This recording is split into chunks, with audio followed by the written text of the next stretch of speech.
ETF index mutual funds నేర్చుకుని stock మార్కెట్లో రాణించాలనుకుంటున్నారా? వెంటనే ఈ నెంబర్కి కాల్ చేయండి.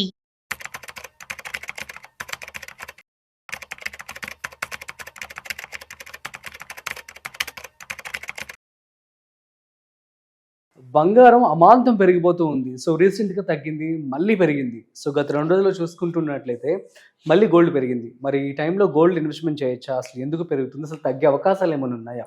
వీటన్నిటికి సంబంధించి పూర్తి సమాచారం ఇవాళ మనతో చెప్పడానికి సర్టిఫైడ్ ఫైనాన్షియల్ ప్లానర్ శ్రీరామచంద్రమూర్తి గారు ఉన్నారు. సో వారి మాటల్లోనే అడిగి తెలుసుకుందాం. హాయ్, హలో, నమస్తే, వెల్కమ్ టు సుమన్ టీవీ. నేను మీ Rajeev Pasupuleti. So let's start. Hi sir, నమస్తే. నమస్తే అండి. సార్ ఎలా ఉన్నారు? ఫైన్ సార్, బాగున్నా. సార్ బంగారం ఏంటి సార్, మాట వినట్లేదు? బంగారం ఏం జరుగుతుందంటే ఇది గ్లోబల్ అన్సర్టనిటీస్ అన్ని అది రిఫ్లెక్ట్ అవుతుంది. ఓకే. సో ఇప్పుడు సడన్ గా ట్రంప్ 25% పెంచడం కానీ, తర్వాత ఈ ఆగస్ట్ 1 నుంచి రావటం వల్ల గ్లోబల్ గా అన్ని కంట్రీస్ మీద పెట్టారు కాబట్టి అది మళ్ళీ వాలటిలిటీ వచ్చి అప్ ట్రెండ్ కి వచ్చింది. మామూలుగా అయితే లాస్ట్ మంత్ అంతా డౌన్ ట్రెండ్ ఉంది. ఇజ్రాయెల్ వార్ ఎప్పుడైతే తగ్గిందో, ఇరాన్ వార్ తగ్గిందో కొంచెం నార్మల్ అయింది. అప్పుడు 1 lakh దాకా వెళ్ళింది. ఓకే. 1 lakh వెళ్ళి 96 దగ్గరికి వచ్చింది. ఇంకా 90 వస్తుందని లాస్ట్ వీక్ ఎక్స్పెక్ట్ చేసాం. బట్ ఈ లోపు ఈ న్యూస్ రావటం, ఈ 25% పెరగటం, ప్లస్ రష్యన్ ఆయిల్ కొనొద్దని చెప్పటం, ఈ రెండు కొంచెం ఇన్సిడెంట్స్ వల్ల గ్లోబల్ అన్సర్టనీ మళ్ళీ స్టార్ట్ అయింది. సో దానివల్ల ఏంటంటే బంగారం పెరిగింది. ఇది ఇంకా నెక్స్ట్ వీక్ కూడా పెరిగే ఛాన్సెస్ కనపడుతున్నాయి. అన్లెస్ అంటిల్ ఇండియా ఒక రెజల్యూషన్, ఒక సొల్యూషన్ తీసుకురానంత వరకు ఈక్విటీ మార్కెట్స్ కొంచెం డౌన్ అయ్యే ఛాన్సెస్ ఉన్నాయి. అలాగే ఈ గోల్డ్, సిల్వర్ పెరిగే ఛాన్సెస్ ఉన్నాయి. Okay, okay. సో మరి తగ్గే ఛాన్సెస్ అసలు మళ్ళీ కనపడట్లేదా? ఎప్పుడు తగ్గే ఛాన్స్ ఉంటుంది? అంటే ఒక 2 months, 1 month తర్వాత ఈ మ్యాటర్ డైజెస్ట్ అయ్యి వాళ్ళిద్దరికి ఒక అగ్రిమెంట్ వచ్చాక ఇండియా యుఎస్కి అప్పుడు కొంచెం స్టెబిలైజ్ అవుతాం. మరి పెట్టుబడుల విషయానికి ఎట్లా? మరి ఎవరైనా పెట్టుబడి పెట్టాలి అనుకున్నట్లయితే సో వాళ్ళు వెయిట్ చేయమంటారా? వెయిట్ చేయటం అంటే ఇప్పుడు ఎక్కువ అమౌంట్ లేదన్నా కొనాలి అంటే శ్రావణ మాసం కంపల్సరీ, మ్యారేజ్లో ఉన్న వాళ్ళకి తప్పదు. మిగతా వాళ్ళు ఎవరికైనా ఏంటంటే ఓవరాల్ గా లాంగ్ టర్మ్ లో డౌన్ ట్రెండే ఉంది. ఇప్పుడు 1 lakh దగ్గరకు వచ్చాక రెసిస్టెన్స్ ఉంది. Okay, okay. సో ఇదేంటంటే ఎక్కువ ఉండేది కాదు. బట్ 95 ఆ రేంజ్ మళ్ళీ ఒక రేంజ్ లో, ఈ ఇయర్ మొత్తం కూడా ఒక రేంజ్ లో వెళ్ళే అవకాశం ఉంది. ఎందుకంటే ఈ ఇయర్ లో ఎక్స్పెక్ట్ చేసేది ఏంటంటే కంపల్సరీ ఈ వార్ ఒకటి క్లోజ్ అవుతుంది, అలాగే రేట్ కట్స్ జరిగి గ్లోబల్ మార్కెట్స్ పెరుగుతూ ఉంటాయి. సో కాబట్టి ఎప్పుడైతే ఈక్విటీ మార్కెట్స్ పెరుగుతుంటాయో వాటికి గోల్డ్, సిల్వర్ కి, గోల్డ్ కి ఎస్పెషల్లీ కొంత డౌన్ ట్రెండ్ అనేది కనపడుతుంది. సో గోల్డ్ కొనాలనుకునేవారు సో మరి ఈక్విటీ మార్కెట్ ని దీన్ని ఎలా కంపారిజన్ చేసుకోవచ్చు? And please share. Equity market ఇప్పుడు తగ్గింది కాబట్టి దానిలో ఇన్వెస్ట్ చేయాలి సార్. ఇప్పుడు ఓవరాల్ గా ఏంటంటే మనం గ్లోబల్ మార్కెట్ ఎవరమైనా కానీ ఏదైతే తక్కువ రేట్లో ఉందో అది తీసుకోవాలి. అవును. సో ఇప్పుడు మనం ఏంటి, బంగారం మనం ఏం చేస్తున్నాం అంటే రీటైల్ క్లయింట్స్ అందరం కూడా బాగా పెరిగిన దానిలో బై చేస్తున్నాం కాబట్టి మనం లాస్ అవుతున్నాం. సో ఇప్పుడు ఏంటి, ఈక్విటీస్ తగ్గింది, ఏదైతే తక్కువ రేట్లో కొంటే ఎక్కువ రేట్ పెరిగినప్పుడు ప్రాఫిట్ వస్తుంది. సో మనం ఆ లాజిక్ ని మిస్ అయిపోతున్నాం. మన తెలివితేటలన్నీ మనం ఏం చేస్తున్నాం అంటే ఈ అరటిపళ్ళు కొనటం దగ్గర, ఈ టమోటాలు కొనటం దగ్గర చూపిస్తున్నాం కానీ కరెక్ట్ షేర్ ని తక్కువ రేట్లో ఉన్నప్పుడు కొండ చూడట్లా.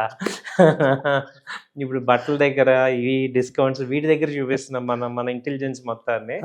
బట్ పెట్టుబడి పెట్టే విషయంలో మాత్రం కూడా మనం ఏం చేస్తున్నాం అంటే ఎక్కువ రేటు ఉన్నదాన్ని తెలియకుండా కొనేస్తున్నాం.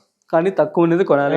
తక్కువ ఉన్నప్పుడు మనం ఏదైతే ఎలా అయితే మనం ఈ కూరగాయలు కానీ ఇవన్నీ ఎలా కొంటాము రెగ్యులర్ నార్మల్ లో, సేమ్ షేర్స్ కూడా అదే చేసుకోవాలి. ఫండమెంటల్ గా స్ట్రాంగ్ కంపెనీ, నా పాయింట్ ఏంటి, టాప్ 200 కంపెనీస్ లో ఉన్న షేర్లు తక్కువ రేటుకి వచ్చాయంటే మంచి తక్కువ ఉన్నట్టే కదా. అయితే ఈ టైంలో అందరూ ఏంటంటే పియర్ పెడుతూ ఉంటారు, మార్కెట్స్ బాగా భయపెడుతుంటారు.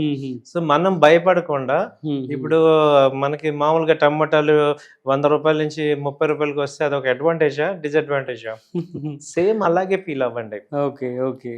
సో ఇవాళ మనందరికీ ఏంటంటే మార్కెట్ లో మనీ ఉందని అర్థమైంది కానీ ఏ రేట్ లో కొనాలి, ఎక్కడ మనం ఇన్వెస్ట్ చేయాల్సిన పాయింట్ ఎక్కడ అనేది తెలియక ఇబ్బంది పడుతున్నాం.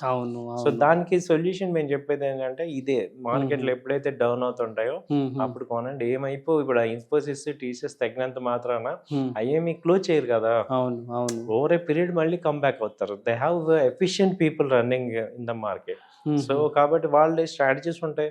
వాళ్ళు ఇప్పుడు అవసరమైతే కాస్ట్ కటింగ్ చేసుకుంటారు, కంపెనీని గ్రోత్ లో నిలబెడతారు. Okay okay. సో ఇప్పుడు మనం అర్థం చేసుకోవాల్సి అంటే ఇండియా థర్డ్ లార్జెస్ట్ ఎకానమీ అయిపోయింది. ఇలాంటి టైంలో ఇండియన్ పీపుల్ సంపాదించకపోతే ఎవరు సంపాదిస్తారు? సో కాబట్టి ఏంటంటే మనం ఈక్విటీ మార్కెట్లో కానీ గోల్డ్లో కానీ తక్కువ ఉన్నప్పుడు కొనాలి.